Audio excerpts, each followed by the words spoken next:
You know, I used to.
That's what I like to just hear about it.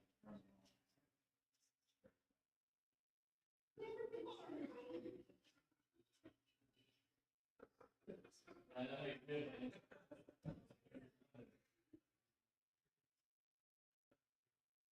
Well, I might just say no to the person. But if you do it as a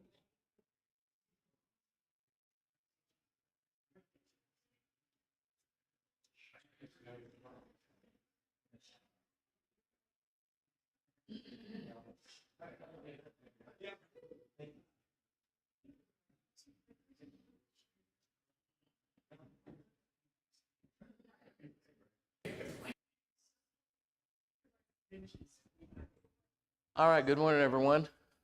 We can have some folks sit down and concentrate. We can.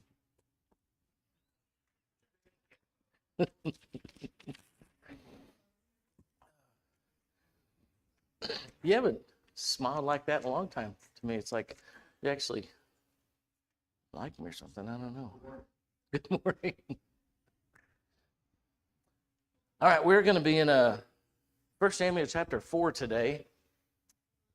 1 Samuel chapter 4. We're going to actually do some study of King Saul. He's got some very, very interesting things about him before we obviously get to David. But we're going to kind of get some flow up to King Saul, where Israel is, what their mindset is before they ask for a king, and he is going to be that king. So we're going to start in chapter 4, and some cool things, at least that I think are here.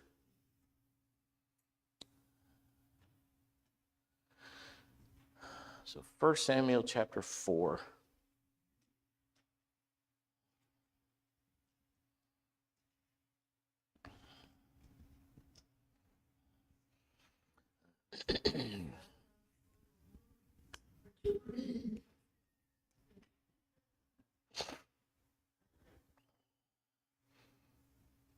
All right, now the Israelites went out to fight against the Philistines. Am I too loud? Holy cow, I sound really loud. I'm not loud, okay.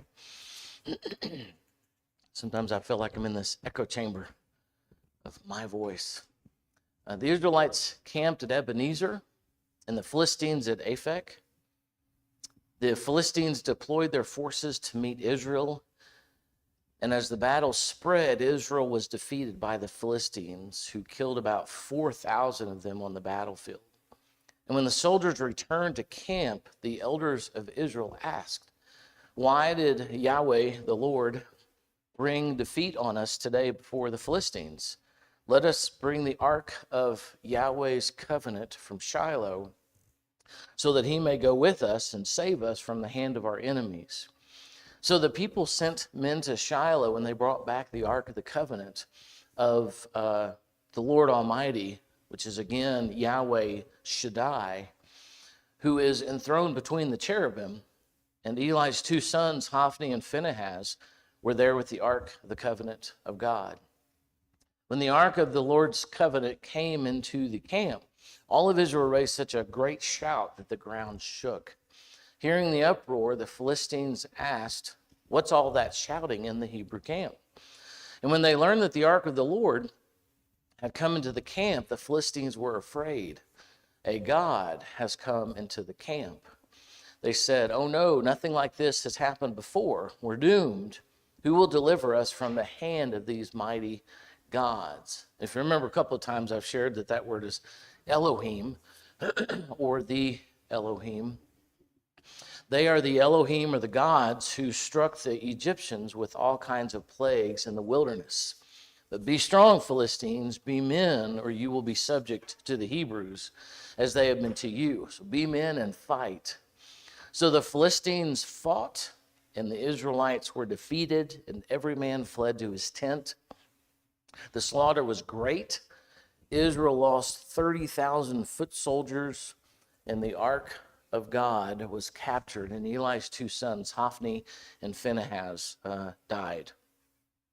And we'll just cover this part today. If we get any further, then that will be great. One of the things I want to mention that may not necessarily have a lot to do with this, but I think is kind of cool, is when we get to Ebenezer. And where do we know Ebenezer from? Can y'all kind of sing it in your head?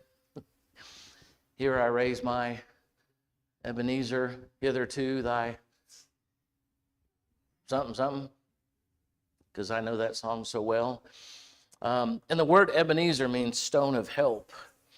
And I learned this about a year ago that I just never put together, because there are some words I don't think about looking up until it kind of gets in front of me.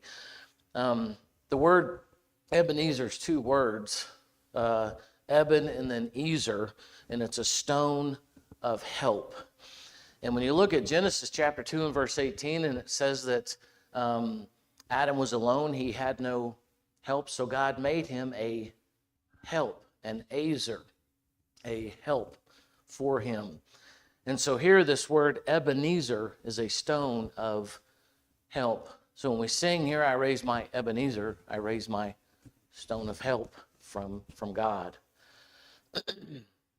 And so the Israelites camped at this place called Stone of Help. And the Philistines deployed their forces to meet Israel. And as the battle spread, Israel was defeated by the Philistines, who killed about 4,000 of them. When we get down to verse 4, again, this term that we don't hear a lot, and we actually don't see a lot because of how it's translated, is so the people sent men to Shiloh, and they brought back the ark of the covenant of Yahweh Shaddai, or Yahweh Almighty, which is an interesting way to almost double emphasize. It's not just Yahweh, but it's also Yahweh Shaddai, Yahweh Almighty, who is enthroned between the cherubim. So why would Israel send to Shiloh to get the Ark of the Covenant of Yahweh Shaddai? Why would they do that? Why not just, have it in your mind and go out and do the deed and win the battle? Why was that so important to them? Yeah. God was there, wasn't he? Who was enthroned between the cherubim. And Eli's two sons, Hophni and Phinehas, were there with the ark of the covenant of God. And so when the ark of the Lord's covenant, again, Yahweh's covenant, came into the camp, all Israel raised such a great shout that the ground shook. Hearing the uproar, the Philistines wondered, what's all the shouting in the Hebrew camp about? So you have to wonder, if they're in different places, how loud was this shout by these soldiers? Pretty significant. So what were they so excited about? And it may seem like a self-evident question, but what are they so excited about when the Ark of the Covenant of Yahweh comes into the camp? Yeah, God's with him. Victory's here. We're good. Everything's going to be good now. So what could they not do without the Ark of the Covenant? Win. They couldn't win the battle without the Ark of the Covenant. They needed the Ark of the Covenant, which meant they needed God there with them. Now, do you have any, I don't know, questions about that? Because I have a couple in my head that pop up, at least how I process God and what I've understood to be the case over the last 55 years of my life. And 55 because 2 years I really wasn't conscious of much. Probably not till I was 7 anyway. Yeah, Ty. Right. So at this particular point, almost treating the ark like an idol. Yes. Yeah. That's exactly my question. Yeah. So did they always take the ark into battle with them before this? It's a good question. Before Samuel, what books do we have? You can go through your Old Testament books in your head. There's Joshua, Judges, Ruth, right? And those aren't, of course, Joshua is pre and post Canaan. Judges is generally about what? They're evil. They just continue to swipe away at God and what God wants them to be. So when we get to Samuel, of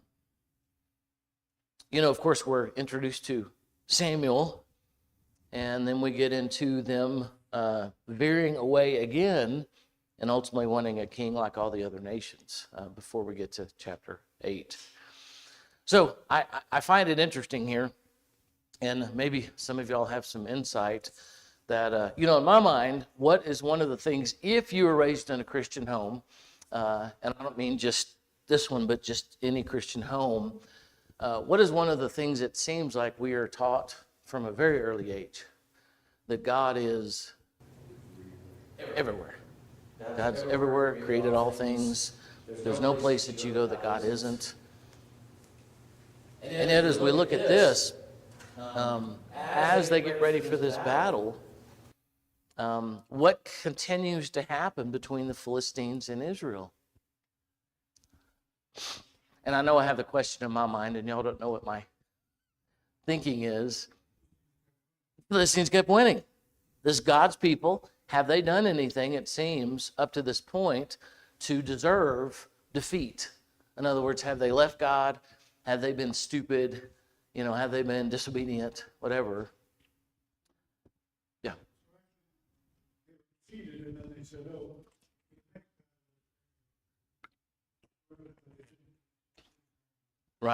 Right. Yeah, that's a great point.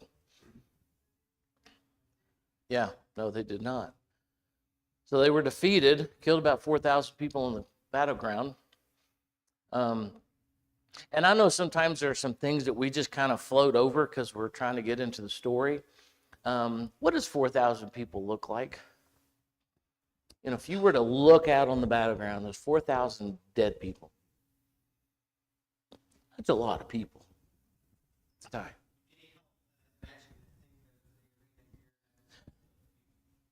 The Mountain America?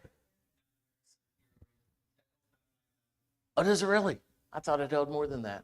That's true. I have been in it, and it's not very big. I was expecting it to be a lot bigger, but I was about to say I'm not being critical. I'm just being honest. Because when you drive by that thing, you're like, holy cow, that should hold at least 10,000 people. Nope, It does not. So you've got 4,000 people on the battlefield. When the soldiers returned to camp, the elders of Israel asked, now what was their question that they asked? What was the question they asked? Why did God do this? In other words, what did we do wrong? Why did God allow us to be defeated? And as they, after all this is over and they go home, what are they going home without? 4,000 men. So husbands, brothers, cousins, friends. You ever thought about that? They're going to go back without somebody in their family. Somebody has died. And in fact, you may see their body, and I doubt it looks clean and pretty like, sometimes when our family members die. This was in battle. This was in war. Yeah.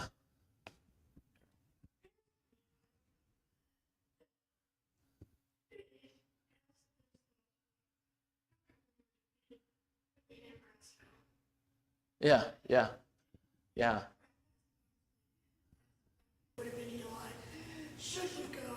Yeah, yeah. Good point. Good point. Yeah. Kind of like a third party question. Why wasn't God here? Why did this happen? As opposed to, should we go in the first place? God, should we go on?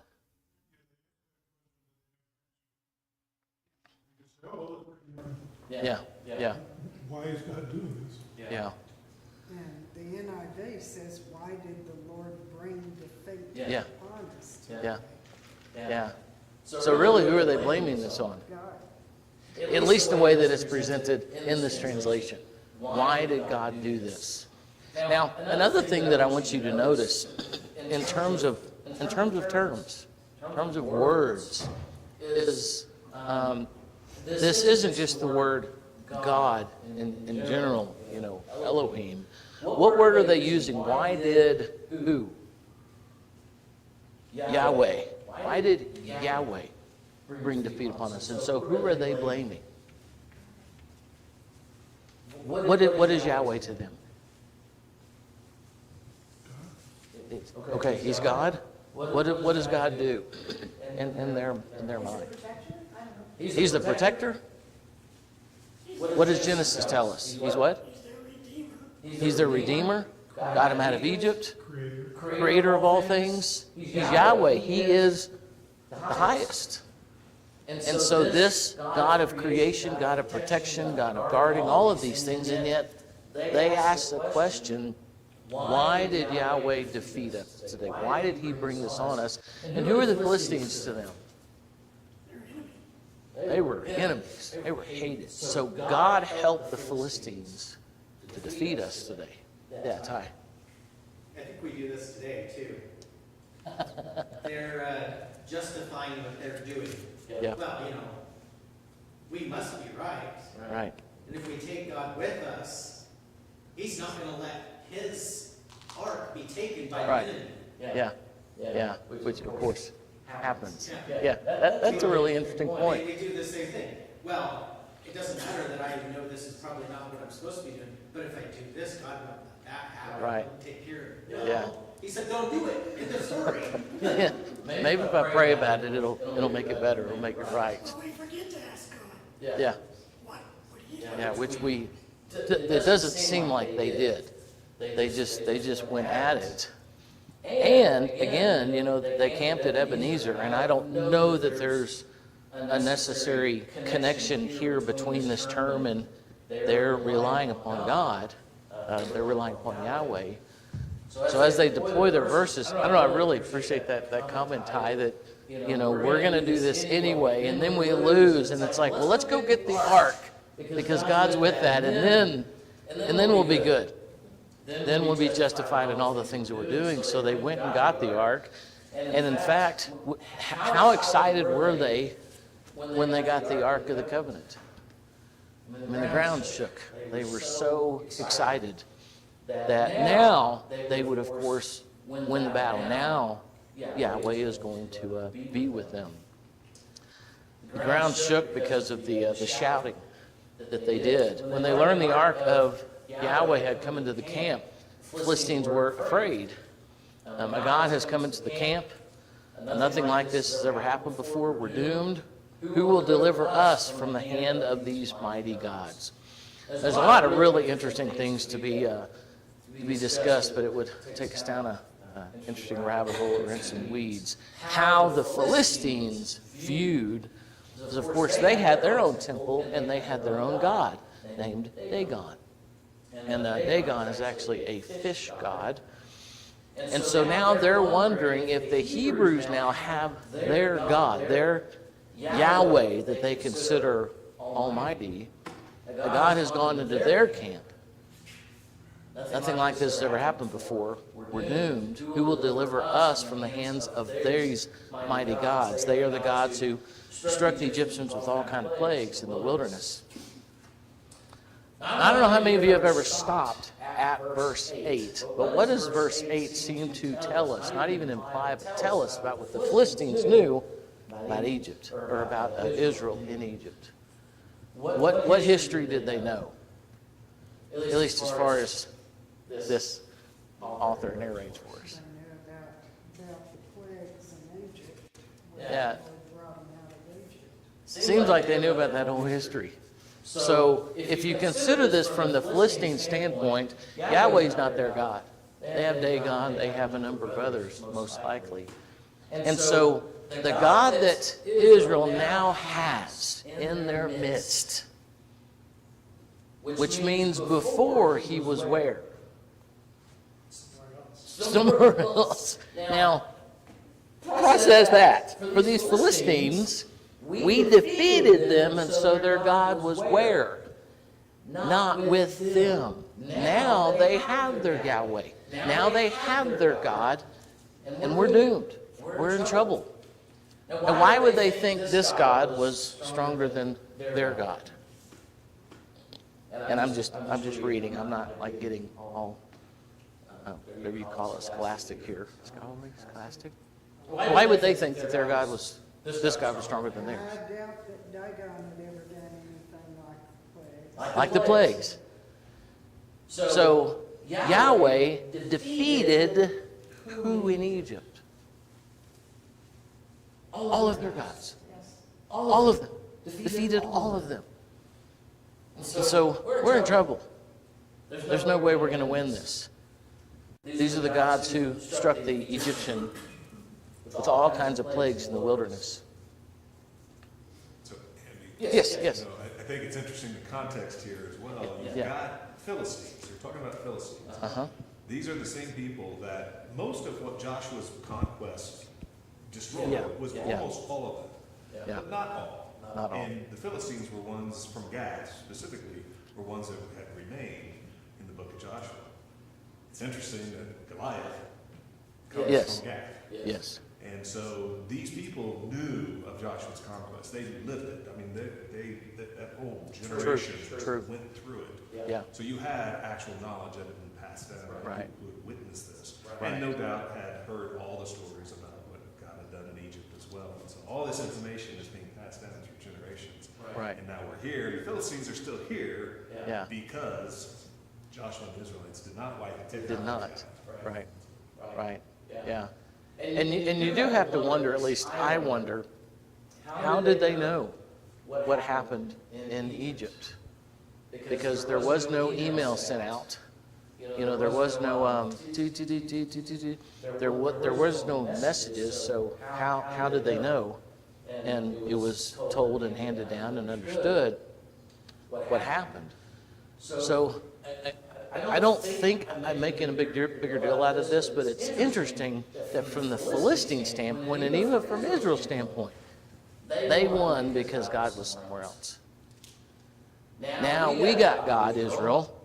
We're good. We're going to win. Philistines, we won the first because their God wasn't here. Now he's here.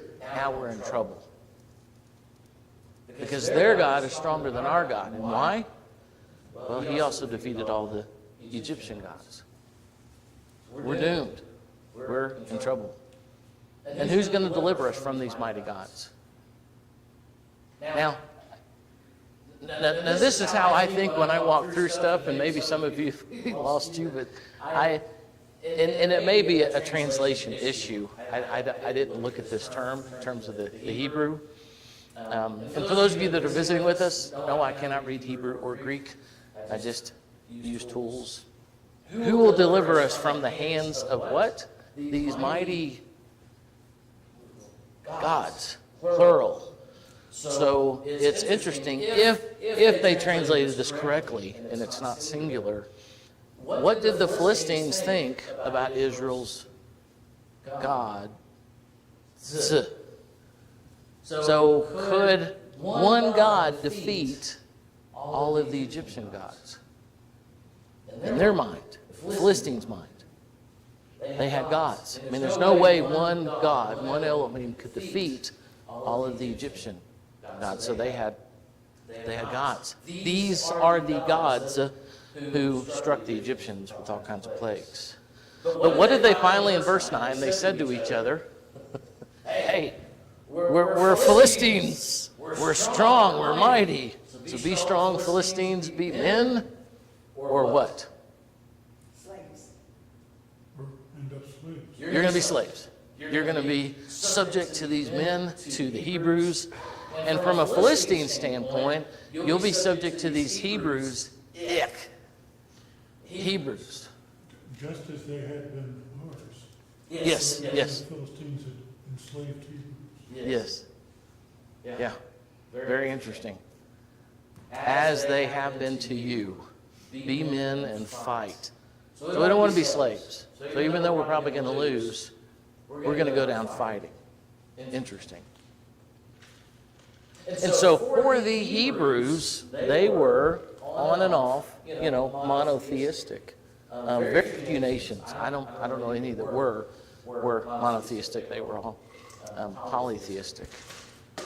So the Philistines fought. Now, remember in context, as they fight, this is the second battle, at least in this section. And what all does Israel have with them? What is in their corner? It is Yahweh. The same God that defeated Egypt comes along. They got Yahweh. They got the ark. Yahweh's in between the cherubim. They are ready to go. Philistines fought, and Israel was defeated. Every man flees to his tent. The slaughter was what? Great. And in fact, in terms of what this gives us, how many more men did they lose? 30,000. 30,000. So that's That's half of Idaho Falls. half of Idaho Falls. You have to wonder how many of them were there to begin with to lose Yeah. 34,000 overall. Yep. They lose 7 times as many as the first battle. Are y'all impressed with my math skills there? Yeah. Again, context here, you say, they thought they could bring the ark, and Yeah. God would come with them because the ark was with them. Right. But God had other plans, and when you back up to the previous chapter, what's happening, Eli is told that basically the end for him and his family has come. Yeah. And of course, his sons died in this battle. So, Right. it's one of those things where God had other plans. It was the end of the judges, basically. Yeah. Because Eli was the last judge. Yeah. And God was saying, no, this is over, and we're moving forward now with Samuel as the prophet. Yeah. So again, we think we understand God. We think we know God. Right. Yeah. God does what God does because he's sovereign. Yeah. Very, very, very, very interesting. And I really appreciate that point, because as we read through this, not your context, but theirs, what are some of the conditions and the ideas that Israel had going into both battles? The first one they went into, and of course God's with us, and we're his people, and look what he did in Egypt, and we're good. Now, none of that is said. But why go into a battle unless you think you can win? Because, I've taken all these, military classes, and I know all this stuff. I do that so quickly, don't I? I just deadpan it. Goodness. Sorry, people. That's how I am. And then the second battle they go into, what do they have? that of course we're going to win. Of course, it's insured because we're Israel. And we have the ark, and God is between the cherubim. Yahweh is there. We're good. And even the Philistines, we're going to fight, but we're doomed. We're done. Let's be strong, be men. And not only do they win by 7 times what they won the first time. So,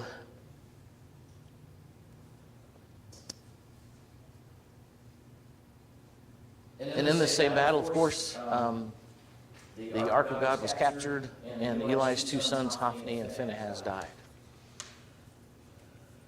Now, to go a couple levels deeper, yeah, Carol.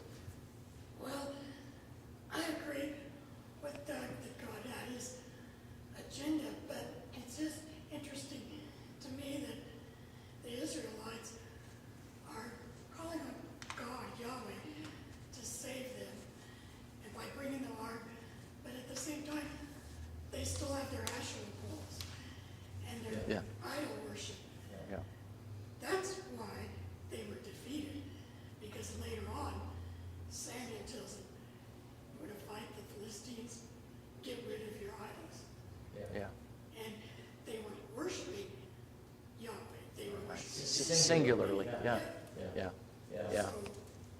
So very interesting point. How oftentimes do you find yourself being dualistic in your life?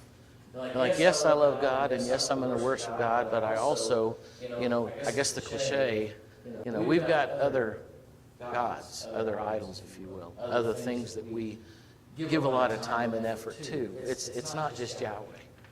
Now, I'm not saying that as a statement to you. I'm saying that generally, but oftentimes we can be ourselves dualistic.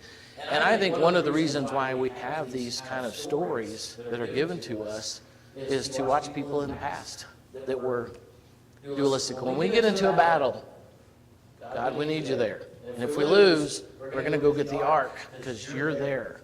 So we want you to help us win this battle, even though we're still polytheistic in some ways. But we want you to be there for us when we need you. When we call on you, when we ask for you, when we've got problems and issues. Do you find yourself being the same way today? The answer is yes. I'm going to kind of live my life, but if someone gets sick or gets cancer, I have financial problems, or my kids are in trouble, or I'm down, or whatever, then, what do we find ourselves doing? We're going to pray. Now, the way that I say that, I hope it doesn't come across flippant. I don't mean it that way. But it's very easy for us to be dualistic ourselves in terms of how we process life. So with this, both of Eli's sons die in this battle. And what do we learn about them in chapter 2 and 3 of 1 Samuel? They were evil. And the first time I learned that, when my sons were young, and I definitely didn't compare myself to Eli, but as a minister, and I've got my sons, and I'm like, holy cow, how is that going to turn out?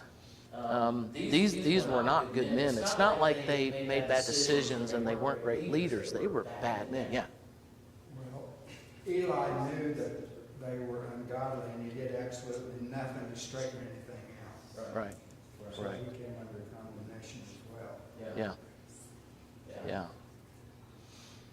So that same day, a Benjamite ran from the battle line and went to Shiloh with his clothes torn and dust on his head. Now, one of the things that I, again, may overdo, but, there's a lot of imagery for Israel in terms of how the ancients wrote. So his clothes are torn and dust on his head. What does that possibly imply?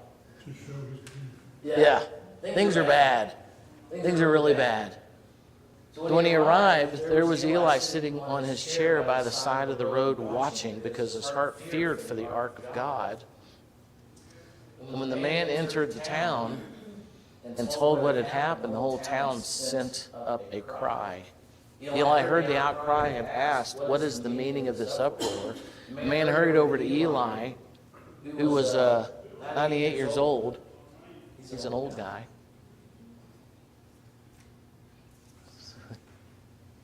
He was older And blind. and blind, couldn't see. So he told him, I've just come from the battle line, and I fled from it this very day. So I literally just came from it, tore his clothes torn, and still had soot from the battle on his head. Israel fled from the Philistines. The army has suffered heavy losses, and your 2 sons are dead. The ark of God has been captured.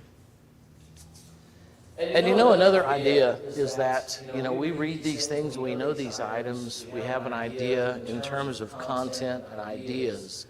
But for Israel, what all did the Ark of the Covenant represent?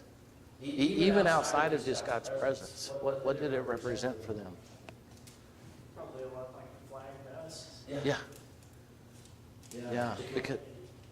Because whenever they leave Sinai, and I don't know the last time you looked at all this stuff, but if you look a lot of the instructions in the during Sinai, all the stuff that Moses gets, there's like 12, 14 chapters of it. And one of them is for the ark, another one's for the tabernacle. You've got instructions for the priest, what they wear, instructions for music, instructions for songs, who's going to do what. I mean, it's very involved. And so for them, this isn't, when I say it's not just about God, it's obviously all about God, but very involved instructions. Who's going to make what, who's going to do what.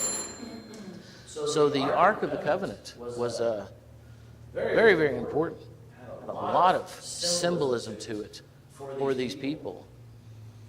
And so for him to find out that not only are his sons dead, but the Ark of God has been captured by whom? The Philistines. Philistines took it, and they're going to take it and put it next to Dagon, their God, and put it in his temple. So now the Ark of Yahweh is going to be in the Philistine temple of Dagon. And his sons are dead. I don't know how many of you guys have had people in your life like die too early, and we read through this and we're like, oh, and I don't mean that, disrespectfully at all. But imagine Eli now, regardless of what kind of sons he has, the ark's gone and his sons are dead. What is his state of mind right now? I mean, again, I don't know when the last time you had someone in your life pass away and they're not, like grandparents. And I'm going to get myself in a hole here. They die before they're older, as his sons did. Yeah, Ty. So if you notice, it wasn't his news of his sons that caused him to fall over in shock. Yeah. I'm sure he was upset by them, but the fact that the ark was gone Yeah. is what caused him to fall over in shock and die. Yeah, very true. And I also thought it was interesting that it was noted in here. Obviously he was an old man, but he was also what? He was a big guy. He was heavy. So as he falls over, he breaks his neck as the chair falls over. And it's very possible So his daughter-in-law, the wife of Phinehas, was pregnant near the time of delivery when she heard the news that the Ark of God had been captured and that her father-in-law and her husband were dead. She went into labor. So before I forget this point, another item about the Ark of God being captured, that if the Ark of God has been captured in their brains at that time, because for most of us, God is everywhere, so God can't be captured. The Ark of God for the Israelites encompassed Yahweh. So it has been captured, so where is Yahweh? Not in Israel. He's not in Israel. He's in fact with the Philistines. He's in Dagon's temple. So he's not with them. So they have lost Yahweh, it would appear. Really, really interesting. And then, of course, his grandson is born, it seems, after he dies. she's in despair, and Ichabod is born. And of course, his name is the glory of has departed from Israel. Interesting stuff. So we will get into chapter 5 next week. Any closing comments, thoughts? All right, we're moving toward not only Israel asking for a king, but what Saul was like, and how they moved to that point. And one of the reasons I think this type of thing is interesting is, if we can look back on our own lives and go, how did I get here? What decisions brought me to this place?